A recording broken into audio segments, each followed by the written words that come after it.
Everyone to the Schemeology podcast.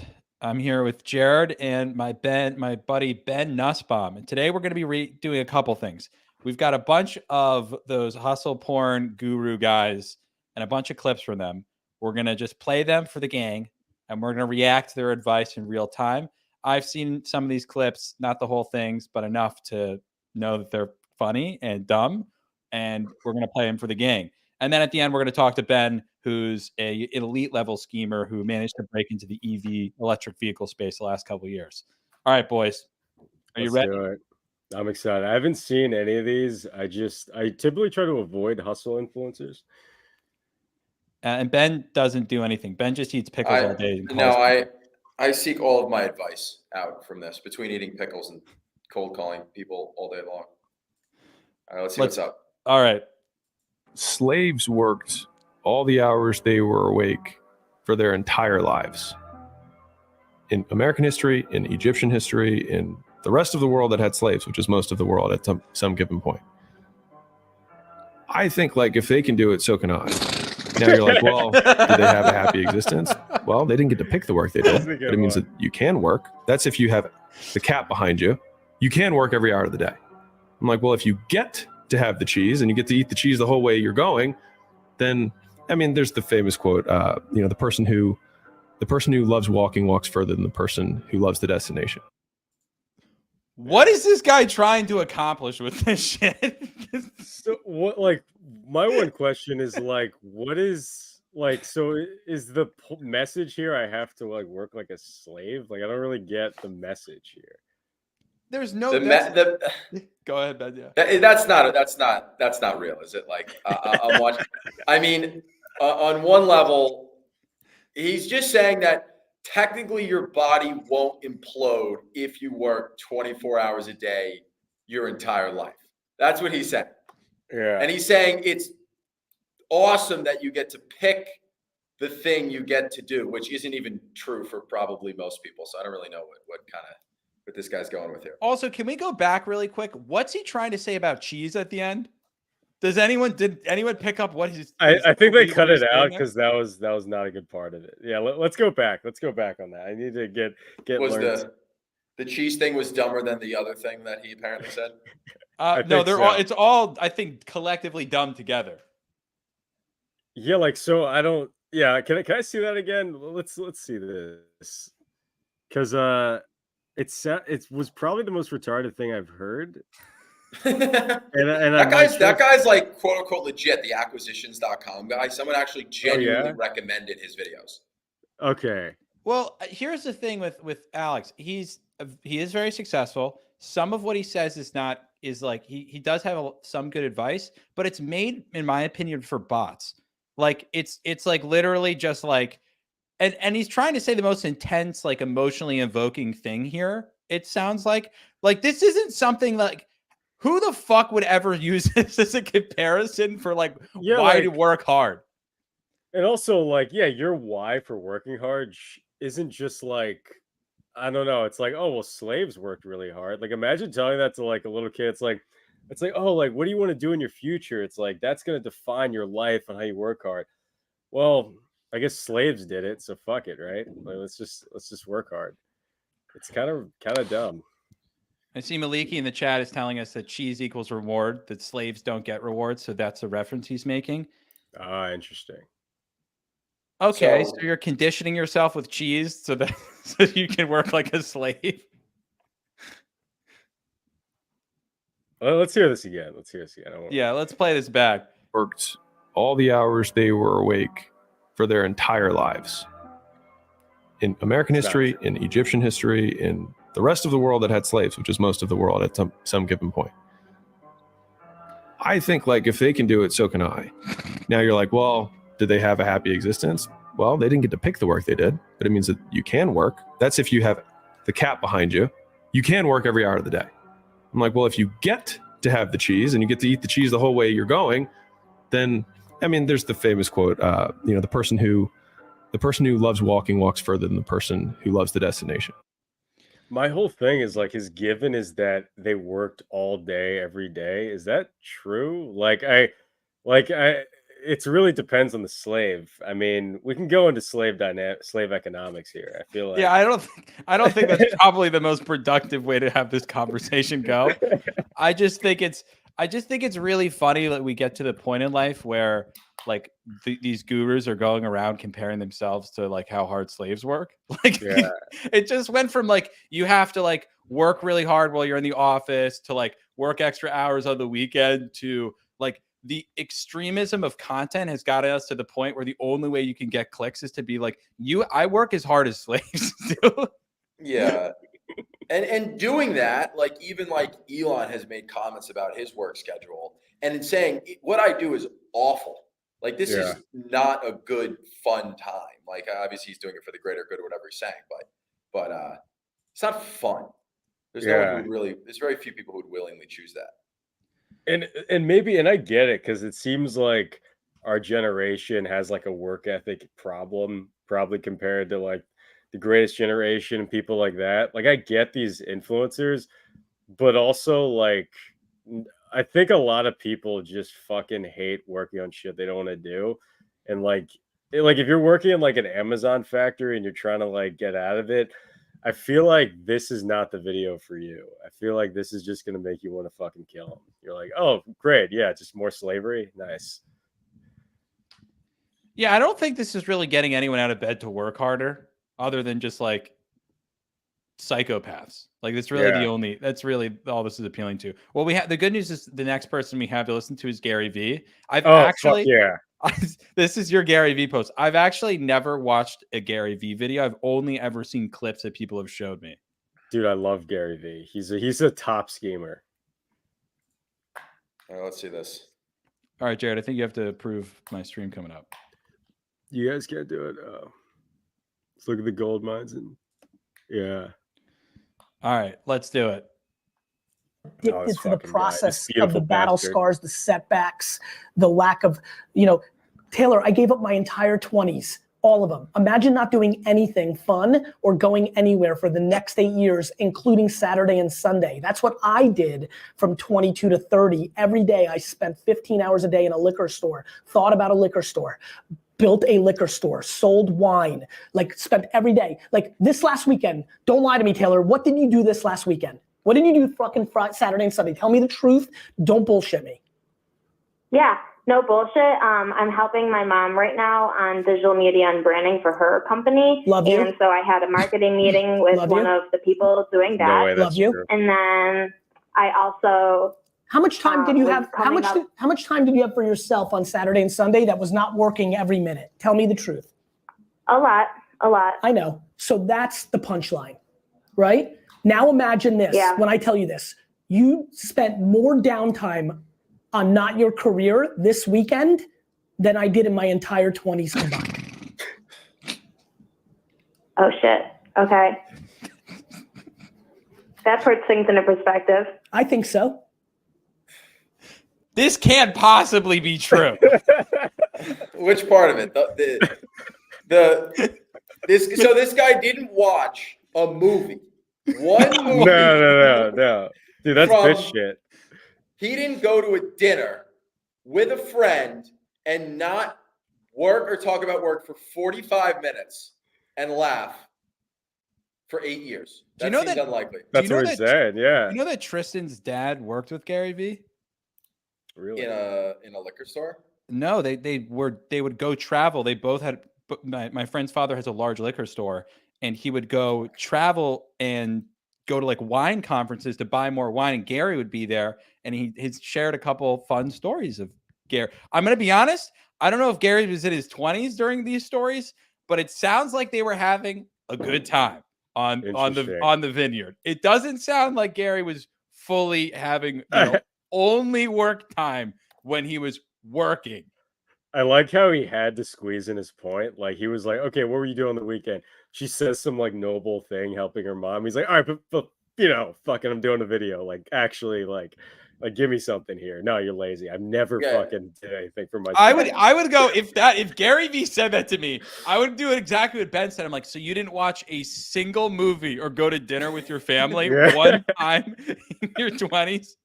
And not also once. It's like Christmas. Nope.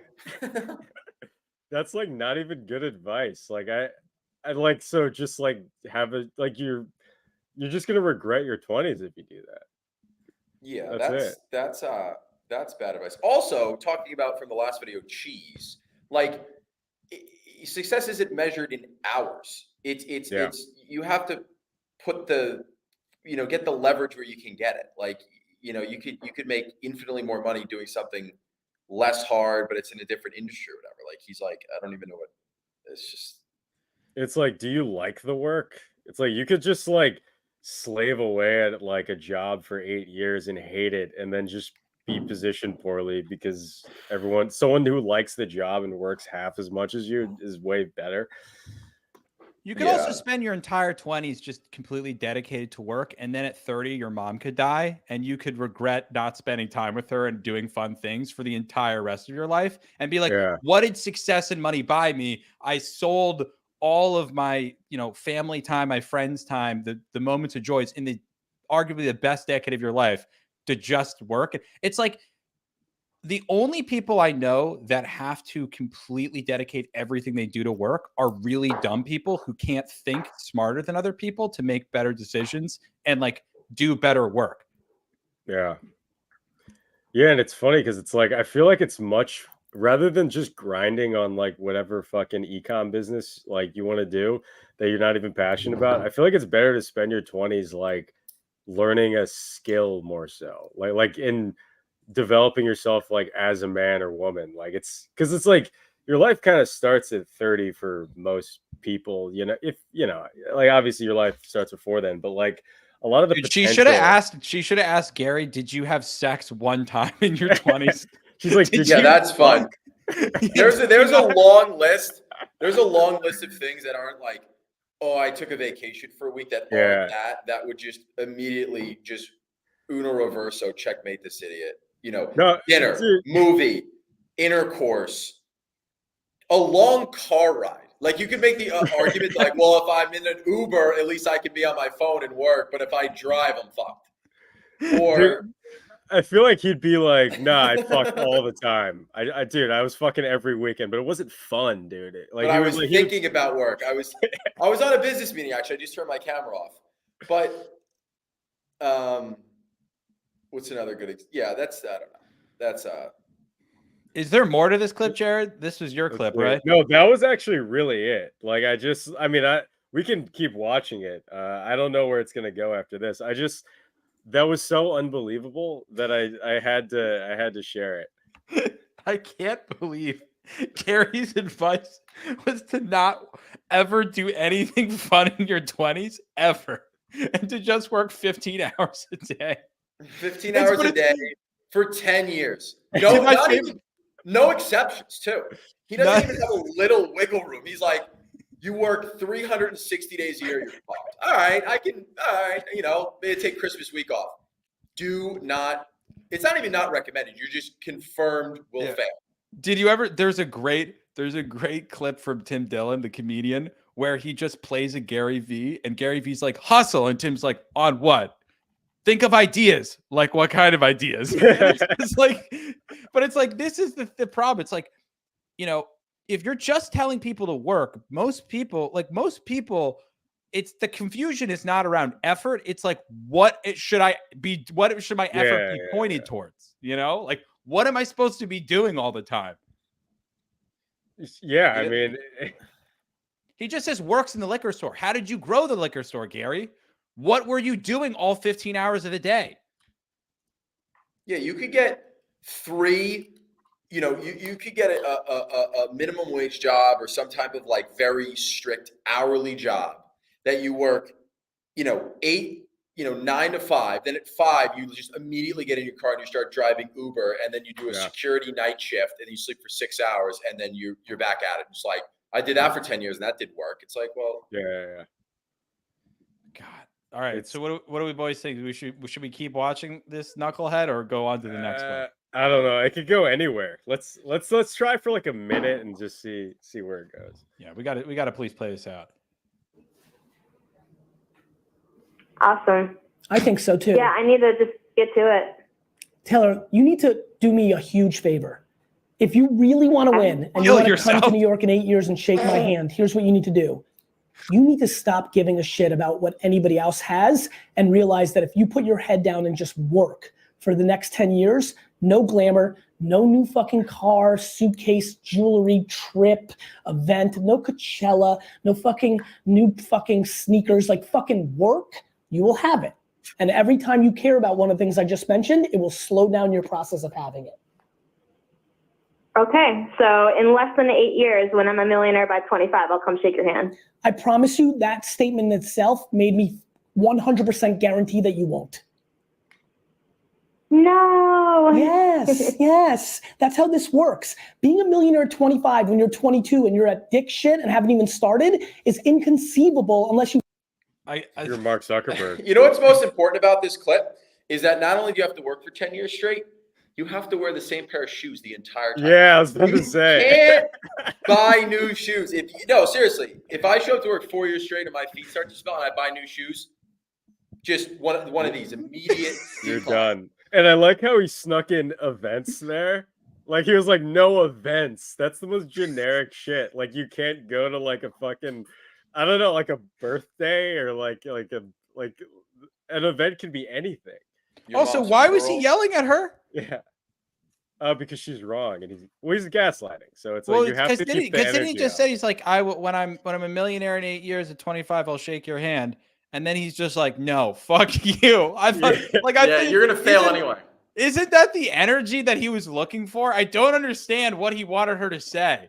No, Just be like, I'm just a piece of shit. You know what? I'm terrible. Just like keep beating yourself down. it's a negging tactic, dude. He's just doing a dating course here. This is a pickup course. You have to constantly own the tension.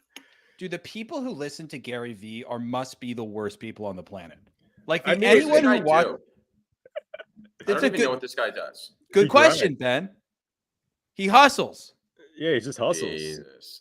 Look at all the fuck. By the way, I love how this guy's like, you can't own anything, and looking right behind him is just a million things. There's just a fucking whole wall of things that he owns, and he's like, you can own nothing. Owning things will ruin you. And it's He's got funny. a lot of things. Plus that cardigan, which is kind of killing me right now, especially in that maroon.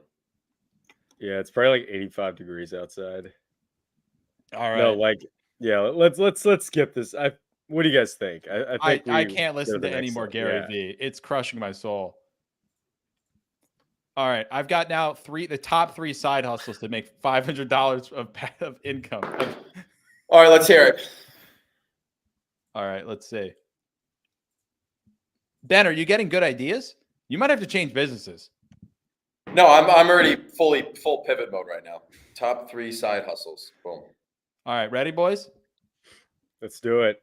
Hustles you can start today and make $500 a day with little to no experience. That's Starting a lot of money. side hustle where you can be legally blind but still make money. Garage sales, garage snails. Everybody's too fucking slow these days. First, go to your local Facebook page or Craigslist and search through the free section. Most people don't feel like dealing with items, so sometimes you can find crazy deals like free couches or seasonal God. in the off season, like a free grill. Why the fuck didn't we think of this? I'm going to All right, Facebook guys. Marketplace right now. Hang on. Continue. I'm going to go to Facebook Marketplace to report back. Marketplace. All right, Jack, we're shutting off schemeology. In the winter. So just Let's in get 30 some free seconds, I found a shit. free grill, and eBay says it's worth about $200. So I'm gonna go pick it up. How's it look? I'm blind. It's horrible. Spotless. It's completely So all I would do is clean it up a little bit to make it look a little more presentable, and then relist it on Facebook Marketplace. Notice how he doesn't reopen the top of the grill because all of the grill covers Yeah. inside are completely 100% fucked. How much was it to replace those overly rushed? These are the top 3 side hustles. covers? I love how he just said these are the top 3 side hustles and then only gave one side hustle. Oh, that was the whole thing? Yeah, that's the whole clip. Oh, There's fuck. no other side hustles. just go buy grills. Did we go? Can someone please go on Facebook Marketplace right now and find some grills for us? Dude, we gotta go to Facebook, like get some free shit. That's how you really hustle, dude. Ben, are you on Jack, Facebook you right should- now? I'm trying to log in. I haven't been in Facebook. Oh, my password worked. Marketplace. I couldn't do it on my. Let's see. I haven't logged into Facebook. Marketplace. Okay. You could share your screen, Ben, at the bottom of the screen here. Hang on. I'm going to spend 20 seconds trying to figure this out. I have not been on the free section yet. And I'm really kicking myself. It's just, I want it to just all be like dildos and just like fucking. Resell a dildo today. Free stuff. I got it. Hang on, Okay. Come back. Let's present. Let's see what we do can find, boys. Hey, maybe we're wrong. Maybe this is the best scheme out there. How do I share my screen? Present. At the bottom, present, share screen, and then you should be able to just share one tab. Yeah, we don't want to see any other shit you got going on there. All right, let's see. Let's look through. Add the stage. Moving sale. This. No, that's just general moving Mattress? sale. All like new. I'm not really sure what that is. Okay. These could be valuable. It could be like $8 there. Oh, the couch. Ooh. That couch has a minorly cum-stained couch. Nice. Wow, hang on. Holy wow. Free MacBook. All right. That's a nice tool. They're actually selling it. This is like they're gonna fucking rob you. Free dining table. This actually isn't bad. I hate to say that. This isn't bad. This is a great way to rob people, though. I wanted to make fun of this, but that dining table's not bad. Free kid? What the fuck? Yeah, is that a child? Oh, is this a child labor? Oh, they're like free model. It's like is free, this just free girl. trafficking? I was on Hinge. I should have gone on Facebook Marketplace free. Yeah. Let's see. No one's looking there. These actually aren't bad. Those are pretty sweet. Wait, can we do a video, Ben, tomorrow where we go pick these up? What part of New York are these in? Dude, this Brooklyn. is like wait. It's not even free. The glass orange, banana, and corn are $10 each. $10? $30. You probably get them down to like 26, 27. This is like the crappy shit you see at Sears where you're like waiting for your mom to finish. Yeah. 48 Laws of Power. No, that's a deal. 48 Laws of Power. We got to go back. We need the 48 Laws of Power free book. Oh, it's sponsored. Damn. Zuckerberg's trying to make money off me. Amazing queen bed. Interesting. Ooh. Desk and chair. Let's see. All right, I think we get the point. The amount of work that is involved in this. Pianos are notoriously free. Yeah. Because it's so hard to move. Immovable. Yeah, it's the hardest thing in the world. All right, Ben. Free car is pretty good.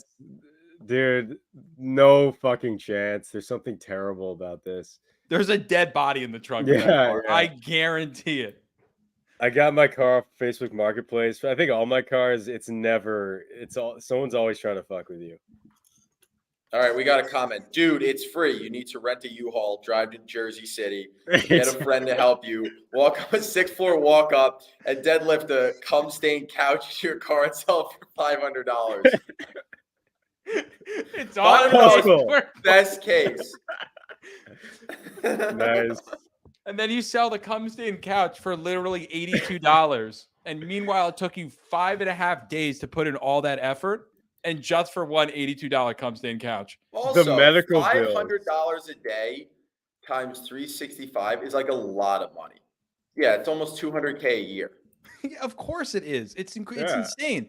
No, I mean, the idea that you're just going to constantly go onto Facebook Marketplace and find perfectly in-condition grills that just need to be cleaned, and then you could sell them for a couple $100 is the dumbest fucking suggestion I have ever heard. That is, by the way, guess how many views that had? 5 billion? It's like 6 million views. Ben's trying to make plans with his friends in the chat. Nice. All right, we've got another, but this one, I think this one might be better, boys. We've got another one. Do it. I'm excited about this. I really am.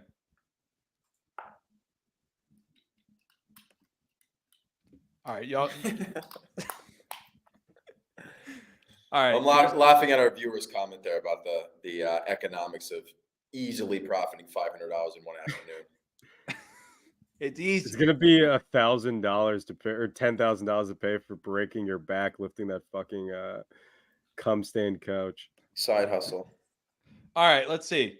It's a side hustle that can make you $104,000 a year. I've actually helped thousands of people do this, and it's way simpler than you think. If you know about fitness, or you know about working out, you know about training and nutrition, then what you want to do is start online training. And if you can get 25 clients to pay you $80 a week with online training, what I show my students how to do is to make custom meal plans for their clients. But most importantly is you make sure they do it every day. You make sure that they track their macros and share that information with you every day. So you can make sure they're actually hitting their macros and their calories every day. Because we all know that diet's the most important part of getting in shape. You can just track their diet and they don't even have to work out and they will lose fat. 25 clients, charge them $80 a week. That's $2,000 a week. That's 52 weeks in a year. So that equals $104,000 a year. Now you're making over six figures. My students tell me all the time. Dude, I had no idea that there were 52 weeks in a year. You got to be kidding me. That's not bad. He knows math. Is he oiled up? I think he oiled up before this. He definitely slicked up. That's baby oil. You can see it. I like how the most important part he missed out, which is getting those clients. He's like, dude, it's the greatest scheme ever. If you just get a ton of clients and charge him, you make money. I know that no one in your friend group or your family believes you and trusts you with anything, but all you have to do is find 25 people that trust you and believe you and want to interact with you every single week for the rest of the year and charge them $80. And then you'll make $104,000 a year. Easy. $80 a week. Easy. That's more than an Equinox membership, not including the gym. True. You're like, who's paying for that? Most people, the average salary in America is like $38,000 a year, or like something less than that. Who are these people that can afford to pay you $80 a week just to tell them what to eat? That's not including food. Dude, it's rich moms. The real scheme here is just like trying to fuck rich moms. That's the real scheme here. Like that is a way better idea. This is like the result of that, his scheme here, but he was really just doing that because that's the only people who can afford this shit. Dude, I want to see someone come on TikTok and be like, you want to make $11 million a year? All right, get a six-pack, be hot, and then go out to Venice Beach and hit on every 55-year-old woman wearing a Rolex on the beach. I mean, that's actually not even bad advice, though. In fact, maybe we should make that video. That's the storyline of the movie Spread, which is one of my favorite movies. It's with Ashton Kutcher, and the plot is him just being a homeless but really good looking, and he lives in LA, and he just like sleeps with MILFs and then just moves into their house and performs sexual favors for them for rent, food, car, trips, travel, clothes, everything. Ben, remember your former roommate and when he had his LA stint and he used to go around and employ this strategy? I do remember that. Yes. Your former roommate. He also, for the record, was a big Facebook Marketplace guy. Yeah. So big on Facebook Marketplace. Dude. I hate to say it, he has tried to sell workout advice to other people. So he successfully. He's done all three of these side hustles. Is he a genius? He is a genius. By the way, I am related to this person, but I will not name them. But I am related to them. Okay. This is a relative of mine. Isn't that incredible? Oh my God. Oh yeah. So like, I just don't like. Do people see these videos and they're like, oh, okay, yeah, like I can change my life now?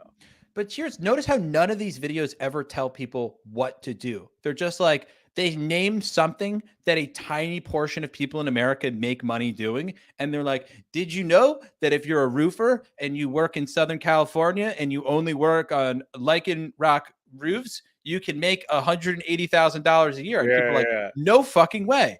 But you need a roofing license. You need to actually have been a roofer for like 10 years. You need to specialize in this material. Then you have to find clients in Southern California. And it's like, they're just like, it's easy peasy. And dumbasses are like, you know what? Like, you're right. That does give me the hope to keep going today. The math is great. They'll be like, it's like, yeah, so like one person's going to charge you $500 to fix the roof. And that's like, you have 4 of those clients every week. That's $2,000 a week. Dude, that's $104,000 a year. It's like, oh, wow, that's math. Yeah. You're just using numbers to confuse dumb people into thinking you know what you're talking about. People can't take this seriously. No, but they do. So I think they so. do. So. Yeah. No, people see Alex Hormozi be like, you can work like a slave, and people were like, you're right. I never thought of it that way. Slave, I'm in. My life already sucks so much. I might as well be a slave. You had me at slavery. No, it's like, yeah, people are, they just, yeah, I think people really just want an answer to all their economic anxiety, and any fucking jabroni who has an answer is like their god. Yeah. Ben, you're technically sending 3 comments every time. I know. I don't know how to fix that. You can't. No, it's on all of the channels. So one person, hopefully no one else sees it. It's just me and Jared. No, I think I'm commenting publicly. I'm trying to respond, but every time I do it, I click enter once and it sends 3 of the same message. Because we're streaming to 3 channels, so like you're talking to one person on one channel. Oh, the internet's all right confusing. though. Yeah, don't worry. We've got our final clip, and then we're going to move on to the rest of the pod. But this one is David Goggins' motivation. We had to hit Goggins. Yeah. We had to hit Goggins. Ben, do you know who David Goggins is? I do not. You're going to find out. I like Goggins. Me too. I kind of like Goggins. You may regret saying that after this clip. Let's go. So if you have any mental toughness, any ability, if you have any fraction of self-discipline, the ability to not want to do it but still do it. People have a hard. Is that a bear in the background? Wait. What the fuck was that last? Dude, you're just not that's hard. a bear. People have a hard what the fuck? thing to understand. I hate to run. And what makes me so crazy, it doesn't anymore, is people go, well, why do you run if you hate it? What are you talking about? I don't want to take showers and eat either. I hate that too. That's a life, man. Wait, what? He hates eating and showering. Hate showering. He could have chosen anything else, but he goes, right, guys, showering and eating. You know, the things that we hate. Yeah. You know, like brushing his teeth. Dude, I hate coming. I hate. Like, dude, I hate brushing my teeth. I hate fucking eating. It's all gay. Let's get back to the fucking video. and it wasn't until I changed that mentality that I became somebody. I hated going to school. So guess what? I was dumb as shit. That's what 1 + 1 is 2. But if you can get through to doing things that you hate to do, on the other side is greatness. That's what people don't understand. By me running, I am callous in my mind. I'm not training for a race. I'm training for life. I'm training for the time when I get that 2 o'clock in the morning call that my mom is dead or something happens tragic in life. I don't fall apart. I'm training my mind and my body and my spirit so it's all one, so I can handle what life is going to throw at me. Because the life I've lived, it throws a whole bunch at you. And if you're not physically and mentally prepared for that, you're just going to crumble. Dude, this guy ran so much that when he didn't even give a fuck that his mom died. Think about that. Yeah, dude. He's like, my mom's dead? Whatever. I just ran 40 miles. Like, all right. Oh, dude, like someone calls you, says your mom dead. I've been preparing for this my whole fucking life, bro. Yeah, be like, click. Also, who the fuck is calling you at 2 a.m. to wake you up and tell you your mom is dead? I think they'll typically wait till like the morning, just generally speaking. Maybe the cops. Maybe. Yeah. Dude, I love that, like, running does that. I love that. Yeah. Did you like? I also liked how in the clip that it was just like a bunch of African dudes lifting weights, just like in just a really poor war-torn country, they're just lifting. I'm like, what is? Is that just like they could lift weights too? Is that to get them out of the discipline? Like, I don't know what the messaging was totally trying to get at right there. Yeah. No, it's so funny. I mean, like, obviously there's a lot of truth in what he's saying. There's a lot of truth, but like, come on. You have I feel like people are like allowed to say all this retarded shit like publicly now, and it's like, come on, like that's It just pays to say the most extreme thing. Like if you get up and make like a nuanced, smart point about how to make money, no, everyone's like, that's stupid. But then you're like, did you know that you could get up every day, look at Facebook Marketplace and clean grills and make $800 a day? People are like, yes, now I like that. You have to just say the most extremely dumb thing to get the most attention. It also goes against what Goggins or GaryVee was saying around like work ethic, because people are just looking for just the easiest, immediate hack. I'm gonna find it on YouTube, Reels, and now I'm making six figures. Like it goes, and it just goes against the other advice. That's not how it works.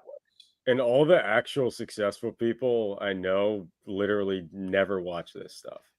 Well, yeah, like that's like another thing about it. It's like all the people I know that talk to me about this are like barely functioning human beings. Yes. Yeah, that's fair. It's people who have to be reminded that like working is how you make money. They're like, oh, that's how you make money? Fuck, no way. Like everyone else has specific questions about like Ben, he's trying to sell electric vehicles. So he goes, where do I find vehicle manufacturers? How do I get in front of these people? He's got specific questions to accomplish a task. Everyone else is like, how do I get a job? What is money?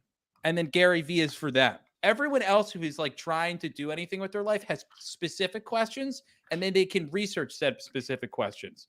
But like none of these, this is just giving people a general idea that they can make money. Yep. Yeah. This is the. I know someone, and I won't name drop them, but Jack, you've met him too. He's an old friend. But he I remember a funny story. He was a big Facebook Marketplace guy, always trying to deal and flip and sell and all this bullshit. And I remember he was living in high school. He was at home once, and his mother came home. And he has like one of those medium-sized Connecticut houses. So there's rooms and couches and chairs and whatever that you don't use outside of the kitchen. And she comes in, she looks in the living room, she's like, where's the couch? And he's like, I sold it. She's like, what? And he's like, yeah, I sold it on Facebook Marketplace. He's like, I got like $800 for it. She's like, that's my couch. He's like, you never use it. I've never seen you sit in that couch. And he's like, straight up, like that was his logic. She doesn't use it. He just sold her couch without asking and made, decent money because it's like a nice couch. Yeah. And he's like, what's the problem? Can you imagine how upset you would be at your child if you just came home and they're like, Dad, I got a job. And you're like so what? proud, and you come home and like half your furniture is missing. And they're like, what? My job is selling our furniture. Yeah, I never sat in it. It's like, that's true. Technically, I don't really have a comeback for that. I did never sit in that couch. Yeah, it's like, Bob, you don't fucking listen to GaryVee? I'm just trying to actually work hard here. I'm trying to spend, you make use of my time. Yeah, Mom, I could sell your whole dining room set and make 5 G's right now. What's up? It's like, how many calls does GaryVee get with moms that are like, dude, my son sold everything. Fuck you. Or come home and the garage is just stacked to the brim with just free shit off Facebook Marketplace. Like, what is this? It's like, Mom, I can't pay rent. I'm going to kill my margins. I just got to store this for free. Did you buy a broken bathtub? Yup. Free. Yeah. I didn't buy it. I got it for free. I used to know some people who would flip. Crazily, the relative I was talking about earlier actually made money because he's the biggest schemer in the world. So he'd buy something and he would harass people into paying way more money than it's worth. And basically bully people into spending more money. That's a super way of going about it. But how many people are buying the couch for $400 and then selling it for $450? But then they spend effort, time, reupholstered, and they're losing. You know how many people I know who used to buy sneakers off the internet, try and flip them because they had a friend who was doing it, and they lost money every month flipping sneakers. Yeah. What they're doing is they're just buying sneakers. And they end up with the same amount of sneakers and less money. Yeah, the way I look at it is you should always value how much an hour of effort is for you and then do shit. People will wait 8 hours in a line for fucking shoes and then they'll flip it and make $50. It's like, oh, so you're like a minimum wage worker. You're like actually or less. Yeah. Or they'll make negative. Yeah, that was crazy. So I guess people do listen to this. It's just people looking for an easy out. Yeah. Having said all that, if one of these kids ends up spinning up one of these side hustles, making $500 a day, I'm like, it's not bad. It's not bad. Hey, if they win, you're only an idiot until it works. That's true. But then when it'll come out, it's be like, so what's the side hustle? I was like, oh well, I found like a street pharmaceutical that people love. And be like, you mean crack? Yeah, crack. Yeah. I sell crack. I mean, drugs sell. The schemer always eventually ends up just selling drugs. That's what it always ends up in. Like it's just like everything just devolves into that. Well, why would you do something that doesn't work and doesn't have demand? You've got infinite retention. You've got a captive audience. You've got repeat customers. Churn is 0% until they die. It's great. Yeah. It's perfect. Yeah. Drugs are a good business at the end of the day. Yeah. One of the best. Speaking of, Ben, tell us about your career. All right, we should probably. What do I do? That's the question. We should. You're up to some schemes, Ben. Why don't you give us an introduction quickly, and then I want to get into what you're doing with EV government.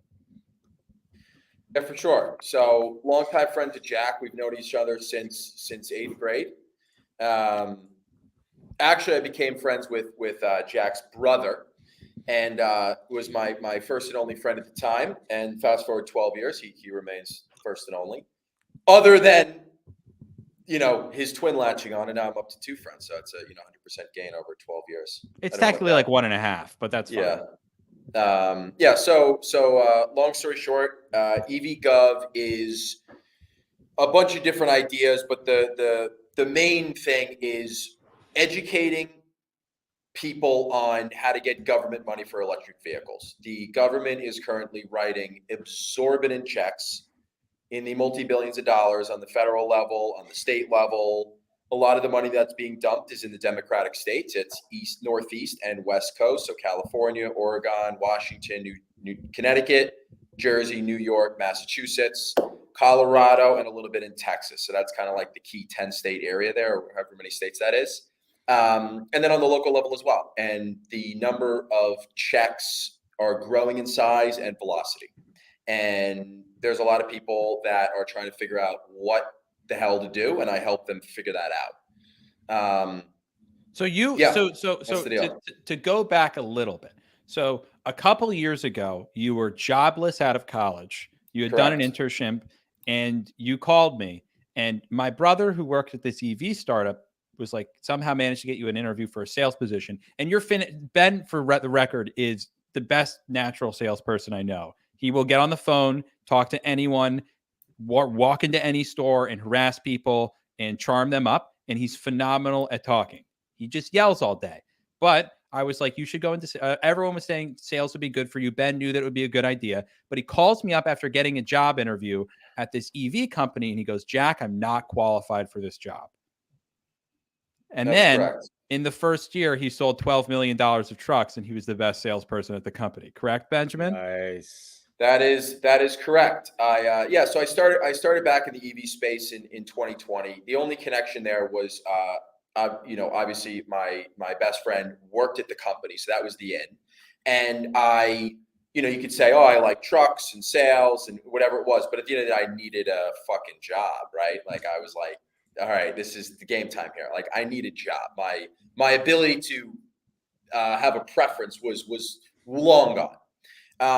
So I got involved in the EV space, and I don't know if you guys remember, but that was just the pre of the SPAC boom, and all of these tier 2 operators. So if we think Tesla, Ford, and Volkswagen are tier 1, it's all the people below. So it's all those other startups and everybody in EV space, and everybody was rushing to SPAC and raise money, and it was absolute chaos. But there was a lot of money moving into the space, and so I was a sales guy for like an 18-month stint during that craze when everyone was talking about Tesla split 7 times, whatever they did. So that was kind of the intro into the space, and Jack, should I touch on, kind of joining a software stage company briefly, which I did. And I ended up leaving that space entirely and trying to, then during the peak of the VC bubble, when it was like, you got to do VC, you'll never make money, you're like, that's the thing to do. I jumped on those coattails and I did that for about a year. And then I think I was just like, all right, what am I doing here? Like, where do I actually have none of this side hustle bullshit, where I actually have some knowledge here that this thing actually may work. And when I went back into the EV space, and I've been doing this full time for 9 months now, which is cool. Nice. It is cool. Well, what's interesting about, so for those that don't know, in the electric vehicle space, so obviously like things are moving to electric to some degree. Now there's like a lot of argument of whether or not it's feasible to move completely there or not. But the reality is there are cases in which having an electric vehicle, electric truck makes sense. But then electric vehicles are really fucking expensive. Yeah. I mean, people always, ask comments about, is electric, feasible or long term, and you can't predict 10 years out, but what you can say is there are very specific use cases where electrics are ready to go today, and on a percentage basis it's small, but people always like to kind of throw shade at the industry by looking at the edge cases, like, yeah, I could buy a Tesla, but I don't know, like, what if I want to drive to California? It's like, well, how often does that happen, right? People always look at kind of the edge cases, but yeah, I mean, it's real. It'll happen. And there's a lot of immediate things today that make real sense.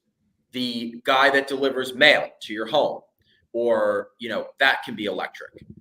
School buses, something that no one ever thinks about. And someone told me once, like, school buses are one of the optimal cases for electrification. They return to the same place every day, so they can charge. They do the same route every day, so there's predictability there. There's no range concerns, and kids are light, so there's no load constraints, and they're just like optimal. And then the government has some type of control over the municipalities, and that's where they're pumping a lot of money. So school buses will be electric sooner than most things. There's other use cases that are terrible for electric. Long haul trucking, when you're driving on the highway and you see these big 18-wheelers doing cross country trips, that's a horrible use case.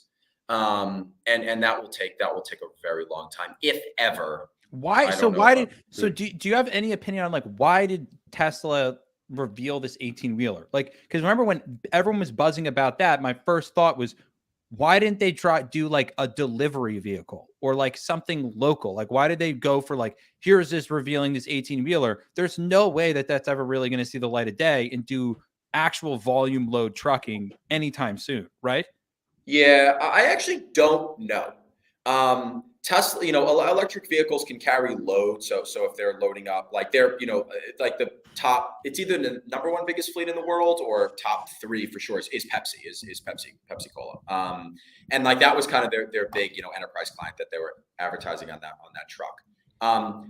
They can carry a load and they can go local and, inner city type stuff, but I don't know. I mean, Tesla maybe has the tech there. I'm not as knowledgeable on that. But like what Rivian's doing, and Amazon ordering 100,000 of their electric trucks to do all this like local delivery, like that makes sense. Like that makes complete sense, and that will happen. That will happen if they can build units. So, explain to us how you capitalize on this trend. So you've given us a little bit of context. So to re-elaborate for anyone, so what Ben essentially does is there's all these different potential. I'll actually show you too. Keep talking. I'll show you. There's all these potential buyers out there for electric vehicles right now. So some guy has a warehouse that has 10 or 15 trucks that drive around the warehouse all day long, and they do like 100 miles of driving a day. That's a perfect use case for electric vehicles. So Ben can go to them and go and talk to those people that are thinking about upgrading or changing their truck and say, hey, I think you should look into electric. But they go, oh, well, these trucks are $200,000 or $150,000. I could buy a diesel truck that's only $50,000. And that's when Ben comes in and goes, well, actually, you can get up to 50 to 80% of the bill of the truck paid for by the government in many states if you move to EV. And so then Ben helps people who don't know how to navigate these incentive programs get potentially millions of dollars to buy. If you're trying to buy $5 million worth of trucks, Ben, how much can you get off those trucks sometimes? If you're buying $5 million worth of trucks, call it, I don't know, 50 trucks. Hang on. Somebody just said mewing. I have to report that it's Zin. I'm gonna have to report nicotine addiction. They can hear you, Ben. You don't have to type into the chat. Well, I wanted to type it. Now it's going to come across 3 times. So yeah. So to your point, it's in 2 groups. So it's those that buy electric trucks or buy trucks generally. So that could be a small business, that could be a medium-sized business, that could be a big business, that could be a school district, a municipality, a port, an airport. There's a lot of people that buy trucking and things of that related. Then there's the people that sell to those people. So they're the vendors. And I help both sides of that. But it's really navigating the, it's really finding situations where who's buying, where it is, what the product is, and aligning that with government opportunities and kind of finding where they both meet up. And it's not over, like it's very common in certain areas, but it doesn't happen all the time. So it's being really strategic and saying this program would match this vendor and this purchaser, and we could put it all together and then get a 6 or 7 figure check from the government, whether it's federal, state, or local, to do that project. Interesting. So that's what we do. Yeah, I'm curious. How did you position yourself to get this opportunity? Were you like researching EV programs and trying to like sell for them, or was it just like you met someone who was talking about this? Like, how'd you discover this? Yeah, I'll tell you exactly how I discovered it. When I was selling electric trucks, the level of training that my employer gave me was very limited. It was like they gave me a region. I was covering basically the whole Northeast, and they're like, go sell these things, and they're expensive, and that was pretty much the guidance that I got. And I was like, it's nearly an impossible sale. If I can buy a diesel truck for $50K, or I have to buy an EV for $150, that's $100,000 premium per unit times the number of units they're buying, and then the sales tax scales and everything goes up. So it's really an impossible sale. And there's people that would buy 1 or 2 of them, rich people or rich companies like Staples, to just kind of, I paint the bumper green and it's cool. But that's really hard. So what I did is I was like, started to find these government programs that I could get the money and attach it to the sale. And rather than that person paying $150, maybe they're paying $70,000. Now there's only a $20,000 premium. Or there was even cases where I was selling close to free trucks, because some of the government programs could be ridiculous. So I'm selling like free trucks now. Well, that's probably easier to sell that. So I was doing this in Connecticut, Massachusetts, New Jersey, and New York. And I won almost $4.2 million in government funding in like a 1 year and a 12-month clip. And that was attached to like $10 or $12 million in total sales. So you had to just figure it out, or I was going to get, it just wouldn't work. Yeah. You would lose your job if you didn't. I would lose my job, or I would just not make any money because I'm not selling it and it's not working. Yeah. So that's essentially how I discovered this. And then the problem is brutal. It's just reading and figuring it out, and a million hours of paperwork, and it's hard to find and all this shit. And then I was like, I bet other people probably run into this. Yeah. And it turns out they do. So, now there's pretty a long list of, people and customers and everything that are like, I don't know how to do this either. And that's the dealio. That's how that works. Awesome. And it's just an absolute bitch. Like, without drawing on too much, I'll show you. I didn't even print this out, but this is it's a new DARA program. Can you see this shit? It's called Diesel Emission Reduction Act, but this is a federally offered program. And this thing is like heavy. It's 83 pages long. And it's $115 million that the federal government's dropping for this one little project. So the money's pretty big. So they're dropping 115 mil.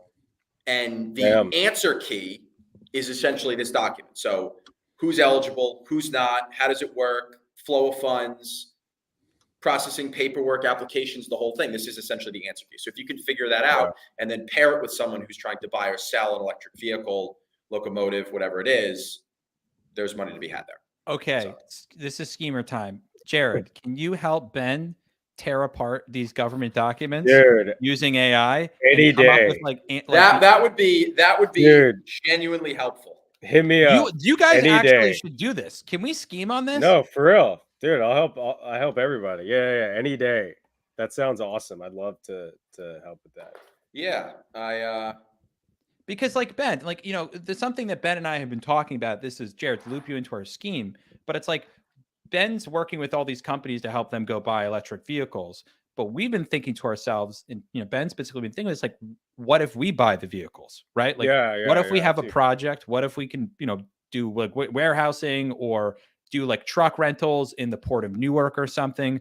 Go to one of the areas in the tri-state area and use these incentive programs to basically buy trucks, and then we can get an SBA loan, a small business loan, to help fund and put down our own money to help fund the rest of the trucks. But like that would eat away at a gigantic cost of these electric vehicles, and then all of a sudden the margins might make a lot of sense. Correct me if I'm wrong, Ben.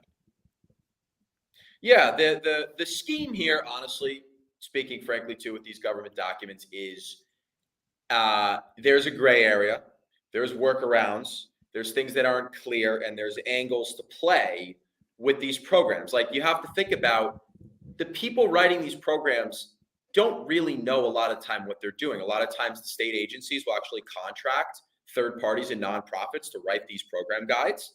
Those people don't know what they're doing, or they don't have experience or familiarity there. And I've actually gotten a number of edits pushed through back to the program. Sometimes I read these things and I'll catch things that they missed. But the thing is like reading between the lines and saying, all right, this is what it says, but how about this? And that's where the scheming kind of becomes. And you can read these things pretty quickly and kind of skim through them and say, all right, I know this is what they're trying to do and this is legal, but we can kind of like twist it a little bit or kind of bend it in our benefit, is what you're really trying to do. And that's really how you win this money, is you gotta kind of read between the lines. What's the I'm curious, like looking at the market and the competitiveness of EV, which I don't know about, but what are the odds that those premiums are gonna, when in the sale, is gonna get lower in the next like drastically lower in the next 5 years? Is that like a possibility, or is this just like the nature of EVs? Is they're just fucking expensive? Well, if you use Tesla as an example, that's what, you know, Tesla's whole goal is. And you know, if we talk like consumer cars, because, you know, people are more familiar there, is with any new tech in the automotive, they roll out, like I told my friend an example yesterday, but the Mercedes, to my knowledge, the Mercedes S-Class, which is their primo model, was the first car that they rolled out airbags in. And they rolled out airbags in an S-Class, and it saved your life, but you had to be rich to buy it. And shortly after, the federal government got involved in like, no, like everybody has to have airbags. And Mercedes with their S-Class still does that on all their top tech. They'll roll it out in the S-Class. It's, you know, the new screens and the mirror roof or the better leather, whatever they're doing. They always roll it out and then it trickles down. And the same thing will happen with electrics. Like Audi is only electrifying the top of their line and they're slowly going down. Tesla, when they started, they sold a $200,000 Roadster to George Clooney and then $110,000 to that rich dentist in California. And now it's trickling down to you can buy a Tesla for $30K. So the theory is that as volume grows, these green premiums will go down. But it's the Wild West. Yeah. If you call or I call on one of these commercial dealers, the pricing is different on every call. The people are changing pricing on the grant programs. So it's like, you know, if you sell your truck for 110, you get 80 grand. But what if you sell it for 200? You get 150. So maybe do that. So like it's kind of the Wild West on how this thing is working right now. It's absolutely interesting. But this is what one of the reasons I wanted to bring Ben on is like, for our viewers, most people don't go into industries where you're early adopting. Like when I got into crypto back in 2016, there was the most popular crypto exchange in the world, you would log on to it and there would be a box literally called the troll box. And all of these anonymous traders would be shouting into this troll box, into the ether, like, buy Ethereum, it's going to go up, Dogecoin to the moon, big press release going to happen. And they would literally manipulate the price of cryptocurrencies in the most popular. Imagine if Coinbase, you went on it, they're transacting billions of dollars a day in volume. And there was a text box where you could manipulate the price to all the 50,000 other traders on it right then. It was just completely unregulated Wild West. But that was the era in which over the next 5 years that people made so much money.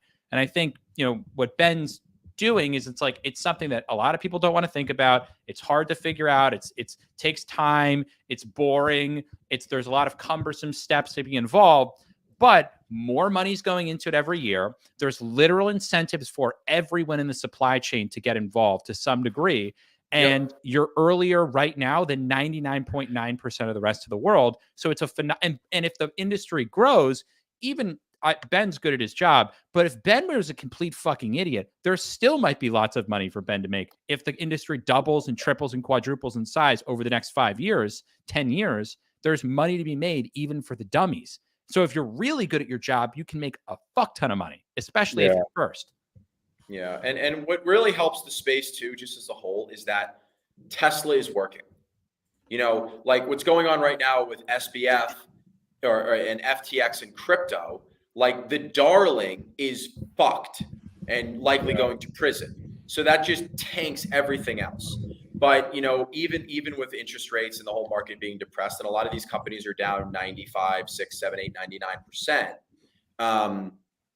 Tesla is still firing on all cylinders, and I think it's still, from an investor standpoint, from an employee standpoint, from a buyer standpoint, people can still look at that as a comp and be like, "There's hope here." If that wasn't the case, it would look very different. But it's working. Also the government never funded crypto. The government's very adversarial with crypto too, so there's even more of that like safety net there, which is nice. Yeah, the government, if I was being honest, I would say the government is over incentivizing right now.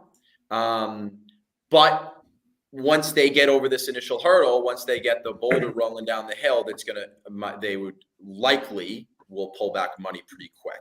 Yeah. But it's a big boulder and it's an upwards hill. So they're over incentivizing, but if you're early, you're getting, you know, there's opportunities here. Yeah. One cool thing is it seems like you're really interested in just like knowing the product you're selling. And I always see that in sales where it's like, I mean, I'm not at all an expert in sales, but whenever I see people that are good, they always just know the product. Is there any like advice for people getting into sales you can give where it's, or just pet peeve shit you see where it's like, why the fuck are you doing that? Like, you're just going to lose money doing that. Like any comments when it's for people getting into sales? Well, if we're talking B2B sales, so businesses selling to business, you could be the business, but you have to be selling to other businesses. The process from start to finish, from finding the person to selling them on the product, from doing the paperwork and pushing it all along, is hard. And the minimum ticket that you need to really be pushing that forward, like I think most VCs will usually say about 10K is kind of the minimum ticket. And then when you talk enterprise, it's more on the 100 scale on a minimum ticket. But just for myself and even like a small company, like if you're running that process and the reward or the cheese at the end is not 5,000, 8,000, 10K, like it will just never work. It's just too much work. And then, you know, I have 10 deals that I thought I'd get across and only 2 land. So if they're $1,000 each, like it will just never work. And I think a lot of people focus on like doing that sale or whatever. You know, we're talking like medium cycle or longer cycle deals that just are too small. And I think for a lot of like, whether it's a startup selling, oh, I did all this work and it's $50 a month. Well, that's, you know how long that's going to take to get to $1 million in revenue? It's going to be impossible. And the other advice, I'm sure there's better advice, but I'm just kind of winging it here. But the other advice I give people, you know, especially if you're doing like founder-led sales, you're trying to get something off the ground, give stuff away for free out of the gate. Like not your product, but advice. And it can be as much as someone calling me and saying, oh, I saw this EV product on Yahoo News. Like, what do you think about that? And I say, I would not do that, is valuable. Yeah. Or saying, hey, why don't you look at this government program, and sending them a hyperlink and putting in 1 or 2 sentences of clarity and pointing them in the right direction and showing them something that it's like genuinely helpful. Yeah. I'm not saying give your product away for free or don't charge, but you can give little bits away for free and you'll just build credibility and you'll get people interested because they're like, oh, that's actually helpful. Yeah. Some people I think come out of the gate and just try and sell the thing when it's like, so, and that's obviously probably mostly applicable just to really early stages, but Jared, you could do that too, right? You like, if you want to sell me as a client, like you help me out for 30 minutes and you show me some things that are genuinely helpful, and then charge later. Like you could do something like that. And that would really help.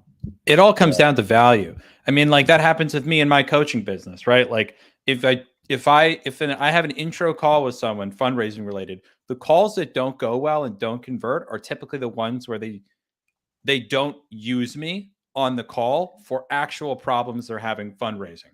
But if they start asking me actual fundraising questions and I go, have you tried reaching out to investors on Twitter? Here's a list of investors that I can give you right now for reaching out to Twitter. And I do in 10 minutes, I like give them, 100 more leads to go after and a couple like actual tips and help them rework a message live. At the end of it, the likelihood they convert and pay me is way higher. I will say on Jared's point though, about like Ben, liking what he does. Ben and I went out to lunch today and as we're walking around, he would just point and go, that's a class 6 truck.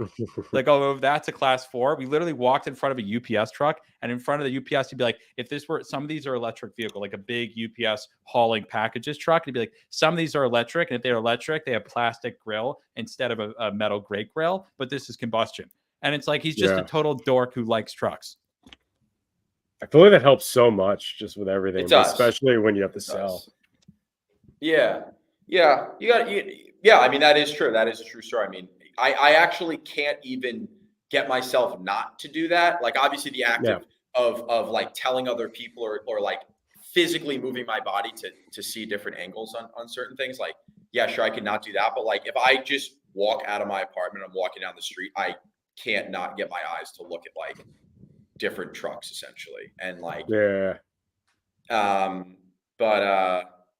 yeah, that's the deal. What's the scheme in this all though? What's the scheme? Because I know that's the theme here. What is the scheme? How do we buy? I want to fucking own 100 trucks. That sounds like a lot. Can we own 10? Sounds like. How about 5? Can we start with 5? Well, I'm flying out to San Diego on Thursday, and I'm trying to work a deal and potentially get some trucks. I'm considering it. Where there's a lot of legal that goes involved, but if I can finagle, the scheme is that I think I can get the state of California to pay for 90% of it. Ooh. So that's the scheme. Would the trucks have to be based in California? Yeah. So then once you get the government money, how long is so say you win a government contract to buy, 10 trucks for 90% of the value of the trucks. How long do you have to make the purchase of those vehicles? Deploy the vehicles like inside of 6 or 12 months, and you have to hold the vehicles for 36 months. But to talk about scheme, like for an example here, let's talk about a scheme. And this is a little bit of my earlier point of like kind of reading between the lines. So this one program, and I'll make it as kind of general as possible for certain folks. But this program will pay for 90% of the vehicle. Okay, but when they say vehicle, what do they mean vehicle? Right? Where is my invoice for that vehicle being originated? Well, it's being originated from a dealer. So is it 90% of the MSRP, which is the sticker price, which is like a cup of coffee, $6. That's the MSRP of a cup of coffee. But what if they pay, it's 75% for cream plus sales tax, plus I ordered it on DoorDash as it was a $3.99 delivery fee, and I tip my driver $2. So now the price of my coffee is $10. Well, will they pay for 90% of that? Yes, they will. So it's like, can I now take costs and actually include it in vehicle cost and boost that number? And, that number could be an extra, $250,000 that you're now getting because of the way you're working it. So like, that's not how the program's written, but that's how it can be utilized. So that's kind of the scheme there. And, if you do that all day, every day, things usually work better. So that's just one example. And that's what I'm actively doing. So I'm trying to juice those POs, what they call them, purchase orders, as much. And there has to be a ton of scams also involved in this shit too. Like there have to be. I'll tell you a scam. The asterisk that I'll put on this scam is it's not my idea. I won't name the person who did it, but they were. And you're not involved in this even remotely. And I'm not involved at all. But someone did mention this to me, and it's something I didn't even think about. Where similar program was actually somewhere on the West Coast, where these programs were paying like a lot of money for refuse trucks, which are garbage trucks. And there was a lot of people that had garbage companies that didn't give a fuck about electric at all. They're like, I don't even want to get involved. It's all shit. But the garbage body is really expensive. So you can option a garbage truck body, like the Rolls-Royce of garbage truck bodies. You can get all the options, the sizing, the warranties, and just spec the hell out of it. And the program would pay for 90% of the whole vehicle. So they would basically get the government, and that body alone could be like 60, 70,000. So that the government would pay, plus the truck. So the government would pay for 90% of the whole thing. They would get the electric truck, they take the body off it, put it on their normal truck, and park the EV in the garage and never use it. And like the whole cost on it, they're like, I'm under it for 10 or 15 grand. The body alone's 80K, and those things don't even depreciate that bad. So like people were doing this where they were just like fucking these programs over. And if you have the intent to do that, that's not allowed. But there was a lot of cases where maybe they would buy an electric and then the electric wasn't working. So they would, so maybe they would have to, there was a lot of downtime in the electric and they just moved the body. So there was edge cases where it was totally cool to do that. But again, that's kind of reading between the lines in the program and saying, maybe there's a little bit of a scheme here. And some of it, a lot of it was actually in good faith and some of it wasn't, of course. But there's just some dude out there that's just like, wait a second, I can go sell $8 million worth of like garbage trucks and just throw away the electric vehicle side of it, just keep the garbage body, just keep the garbage body. Yeah, that's correct. So that's like some of the shenanigans, or excuse me, I just burped, for lack of a better word, like schemes that some folks use in the EV space. I'm trying to think of other like kind of funny examples. Yeah, someone mentioned that to me. I was like, I didn't even think you could do that, but yeah, that's interesting. And then you probably go, well, that's also, I mean, it's just like outright. If they're knowingly doing it, it's probably just outright fraud. Yeah. For these California trucks, like, give me some more information about it. Like, what are they going to be used for? Like, are these like just like commercial vehicles? So the most common use case for all these trucks is just last mile delivery. Is just like the best use case. The demand's growing, and the trucks stay local. So it's like super urban last mile delivery. So if we're talking Manhattan, LA, downtown SF, like, if you think about the operation of a UPS truck in San Francisco, in downtown San Francisco, right? That truck starts here. It may stop 175 times during the day, but the total miles it goes is 50 miles, 60 miles. So it's well within range. There's a lot of idle time. So the truck from stop to stop they can just keep idling and they're not polluting downtown. The packages are light.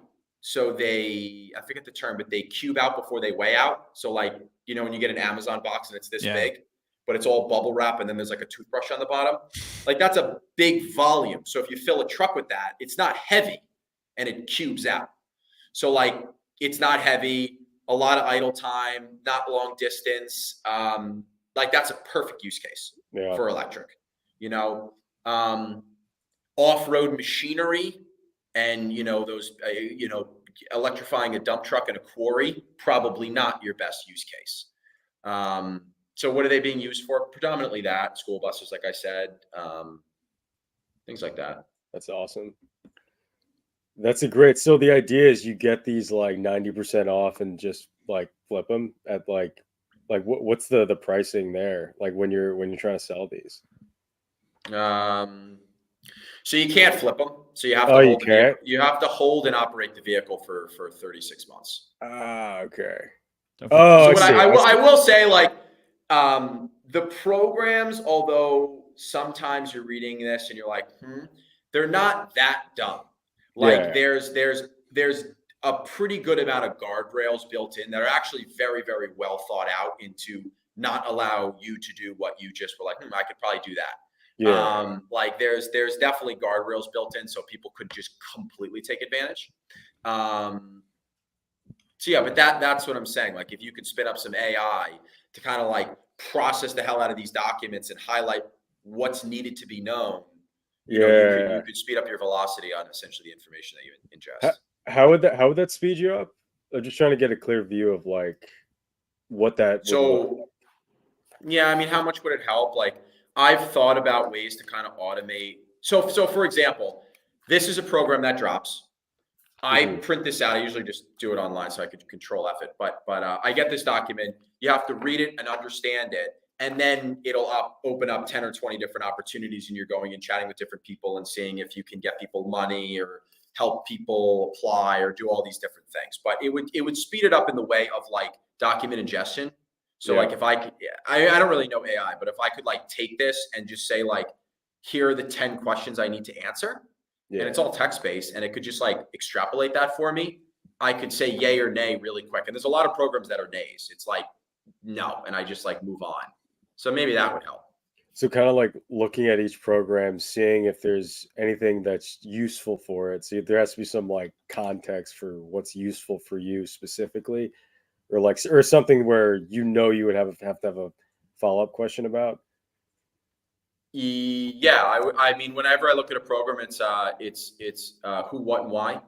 So it's who's eligible, what products are eligible, or who, what, and where, and where is it eligible? Those are usually the 3 questions. And there's a lot of keywords that you can look at and stuff. I don't know if this is interesting to viewers, but yeah, maybe there's a use case. No, I mean, this is fascinating. Yeah, I mean, I think, and I'm guessing you have like a PDF of this, right? Like this is. Yeah, I usually don't print it out. I was handing this to someone, but I usually just control F it, and I just go through and I look for keywords and I just do it like that. Yeah, I think that I mean, AI could definitely give you those 10 questions. Like, yeah, I mean, that would actually be really. I mean, I feel like getting it really good wouldn't be straightforward, but the end product after like engineering work would be straightforward, definitely. Yeah, I mean, it would it may help for kind of that, because I'm a slow reader too. So this thing, may take me, a good 2-3 hours to skim through. Right. Is probably a fair estimate. So it's like a good chunk of the afternoon to kind of read through this and say, all right, what the hell is going on here? So, I mean, that's interesting and all, but Ben, we have another scheme. What do you mean? Are you kidding me? Our best scheme, when you're walking around and you're out with your buddy. This is the real pitch. Fuck the EV shit. This is the real pitch. All right, let's go. Let's do it. Now it's time to get onto the real no. So all right. Jared doesn't know. But Jared, do you know about this idea? I have no idea what you're talking about. Okay, so we'll use Jared as the potential user, and let's give him a storyline and ask him questions through the storyline and see if he ends on the idea of saying, yeah, I'd use that. Let's do it. Is that useful to me? Jack, do you want to do it? You want me to do it? No, go ahead, Ben. And while you're doing this, I'm actually going to pull up our pitch deck, our official investor pitch deck for this idea. I know what this is. But maybe you don't know the questions I'm going to ask, but for viewers, they can answer them in their head too. Yeah. So let's start with the problem statement. You're out walking around New York. It could be any city. You're either drinking, it's after dinner, you're shopping during the day, whatever. You're out and about, and you are like, fuck, I just kind of want to chill somewhere. And the reality is you can go to obviously a restaurant or a bar or all of these things. But for me personally, I want to go to a place where I can sit on a couch. And in New York particularly, there's a lot of bars and cocktail bars or restaurants or other places where they'll serve you a drink at a couch and you can just fucking chill. There is no way to search for that. Yeah. And it literally drives me nuts. I'll be out and you can save bars in Google Map that have this. You can like Yelp review kind of, but there's no way to search couches near me in Manhattan and it just shows me bars. Yeah. And if there's a way to scrape Google reviews with AI and look at photos and generate a list, I would literally pay for that list. That is valuable. So like, is this for non-restaurant couches? Like it's all public access couches. Okay, so no private, no just like couch, no like that's on the premium tier. The premium tier is you can obviously rent out your couch in your house. I feel like that's good. Yeah. I like just publicly. It's like you know, just publicly, I'm out and I'm like, fuck, I just want to sit down right now. Also, couches are conducive to good conversation. There's a lot of other benefits. They're more ergonomic. It's better for your back. There's like a lot of benefits. And then think about this. You know what no one ever talks about? You know, in startups, I don't know if anyone, maybe some of our viewers don't realize this, but in startups, everything is discussed in terms of total addressable market. So how many people deal with this current problem? And I want everyone to think about right now how many people they know that sit down on couches. How many? Well, hold on a second. It's not how many people sit on, it's how many people seek couches. Everyone sits on couches. Okay. How many people seek couches? Fucking everyone, dude. People don't realize if you're out at a bar and you're tired and you've had 82 drinks already with your friends and you want to kill yourself because you're so fucking drunk and stumbling around, and all of a sudden there's just a comfortable leather-bound couch right there, you're not going to sit on it, Jared? I'll think about it. I think a lot of people would pay. Oh, you can have sex on them too. We got a viewer that just gave us a good point. You can have sex on them too. Can you have sex on them? Well, you can. I don't think you'll be able to, but yeah, in theory, yes. I'll be thinking, who's just sat on this? You know, like I'll be like, I don't know. There's a whole app, and like now you have ran through couches. You know, like I gotta get into the idea more. Yeah, let's I got the pitch deck. I got the pitch deck up right here. All right. I think we're going to be able to win you over. So I'm going to give you. We're talking about fucking on the couch. Like I need to see a visual here. Okay. All right. Well, don't worry. We have one. You'll get a visual. So this is our official investor pitch deck for couches. Our tagline is everybody sits. So let me paint a picture to you. You're walking around the city and you think, fuck, I really need to sit. But you don't know where dope couches are. Enter couches. Now we're going to launch again once Bitcoin hits 50K. Now we're pretty far off from that, but once it does, we're going back to it. So our solution is that anywhere you're looking, we'll find you the sickest couches around. And you're wondering, like, how are we going to go to market? What's our differentiation? We only launch in 6 cities like New York City, LA, and Miami. We're going to use user-generated content, which is a totally original idea that no one has ever thought of before.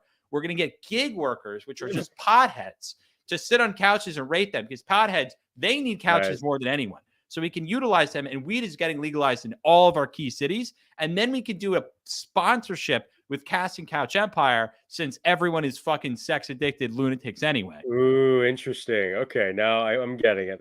And now you're thinking about it. Look at these two guys. So now billionaires sit on couches. Oh, 2 of them. Fuck. Yup. 100% of the global population since BCE, which is there's over 2,100 million. That's people important. Have sat before. Interesting. I don't think you ever thought about that. That's 21 billion people. You know what? That have ever I've never thought about that. And I know what you're thinking. Well, Google could do this. Oh, really? Go on Google right now and try to search based on couches. And then you're going to go, well, what about Yelp? Yelp's just a shittier fucking Google. So that shit doesn't work. And then for all the woke dipshits out there, they're going to go, well, this only appeals to white people. Oh, yeah? Every culture in the fucking world needs a seat. Now you're wondering, who is going to do this? Like, what is the team to pull this off? And that's where we come in. Me and my co-founder, Ben. So are you in, Jared? Love those picks. I like it. I like, dude, honestly, I feel like you can go like a cultural route too. You can have like black people couches, like white, because honestly, I feel racially divide couches. Because the way things are going in New York, people are going to start getting a little more racialist, and I feel like it might be good to be like, hey, I just want a white couch today. I want a black couch today. You know, like I just being honest. I feel like that's a good angle. That could be controversial, but we could potentially run advertisements where we actually break down racial barriers, and we have white people sitting on black couches, and black people sitting on white couches, and we actually reduce racial barriers through couches. I think couches could actually bridge the gap between all hate. I was thinking about a potential crisis right now where we could use couches to bridge people together, but I'm not going to bring that one up. I think it might be too soon. 2 points here. First of all, the demand for EVs globally right now is less than 1%. For sitting, It's 100. So right off the bat, that looks good. Dude, he just sold it. He just sold it. 2, I would straight up use this thing. Joke aside, oh, I'd use it. If I had a legitimate searchable list in Manhattan that I could just be anywhere and just go here, whether it's for a date, whether it's for chilling, conversation, lunchtime, whatever, I would straight up use that. I would pay money to do that. And we just got a slogan recommendation for someone in the chat. At Couches, we don't stand for racing. Nice. Dude, I like it because I feel like you can have some sketches where it's like, it's actually a sexy thing to have a couch date. I think this could bring a new wave of couch dates. And just imagine us going around. Imagine the three of us going around Brooklyn and convincing fucking, hipster dorks to go use couches. You don't think we could get 1,000 idiots in Brooklyn to download couches? I kind of like it. And I like the idea of like just analyzing a ton of Yelp reviews and shit and then actually seeing who has a couch. I could do that. That's not hard. Can you do that? We just need like we just need to get over that initial like chicken and egg problem. But if you have like, let's start in like the 5 boroughs, or just like Manhattan, it's easier to think about. Like if you had like 20 or 30 places, which you could honestly even do like manually, that's enough where people would start posting user-generated content. But like I have saved in my Google Maps probably like 3 to 5 bars that are like great couches and seating environments. Yeah. But it's not across the whole city and it's pretty limited. Can you do that? Can you scrape that shit? Dude, that's great. Yeah, of course. Yeah, that's easy. Dude, this is done. It's a done deal. Dude, couches is going to be the next hot tech startup. We're going to sell couches for $80. I think this might actually be the next Airbnb. Or they really acquire you, dude. Yeah, honestly. Listen, beds are out, couches are in. That's a fact. Yeah, I love it. A couch date. I think that's nice. It's kind of cute. We could also pivot into dating. We could pivot this to a dating app where it just sets you up with someone on a date on a couch. This might be our best idea yet. This is my best idea. 27 years in the running. I'm going to come up with a better one. Not even close, actually. Wait, second idea we haven't discussed yet. Under the mattress. You pitched that one. That's more of that was a bank run idea. Still highly applicable. All right. So remember when our economy was collapsing and everyone's like all the banks they're going under and we're sitting there, we're like, oh, our money is going to be done. Everyone's going to die. This is fucked. The economy is collapsing. Money is over. Of course. Do you remember what our grandparents used to do in the 10s, the 20s, the 30s? Do you know where my grandmother kept her fucking money? Under the fucking mattress. Okay? Ooh. That's right. So you take all of your money out of the bank and you go right to the source, the safest place that I know to store money, which is right here, under my fucking mattress. So we store all the money. I like that you have a presentation here. I love it. That's right. So I store all the money under here. But that's not all. You're thinking, well, Jack, what if I need money elsewhere? Like, what if I need my money? I'm in Manhattan or I'm in another state. That's why we partner. You ever been to a mattress firm? You ever seen a mattress store? Yeah. Have you ever seen another human being in a mattress store? A couple times, yeah. But rarely. There's almost no one ever in there. Yeah. They're scams. So instead, that's right. We take mattress firms and we store your money in mattress firms across the United States. So wherever you need your money, it's stored underneath another mattress in a safe, secure location. So what if I want my money moving? What if I want to get mattress interest? What if I want to get I want something happening to my money while I put it on the mattress? So you put it, that's when we move it to underneath a Tempur-Pedic. All right. So we actually move it. We move it. So we did normal baseline couches are just like normal spring, nothing too crazy. Yeah. We actually then move your money to a more premium model couch, premium model mattress. So it actually gains interest under the mattress, and any like coins or whatever people are testing out the premium, like typically the rich people at the stores are going to be the ones testing out the expensive mattresses. And anytime their wallets fall out of their pocket or coins fall out of their pocket, you can keep that and that's yours under the mattress. Nice. I like that. Mattresses is good. You guys have a lot of furniture ideas. I like that. I like that angle. I never. That's true. Mattress and couch. I didn't put those two together. I didn't think about that either. You guys, it's the furniture. Honestly, it should be like the Furniture Boys. I think that's a good company name.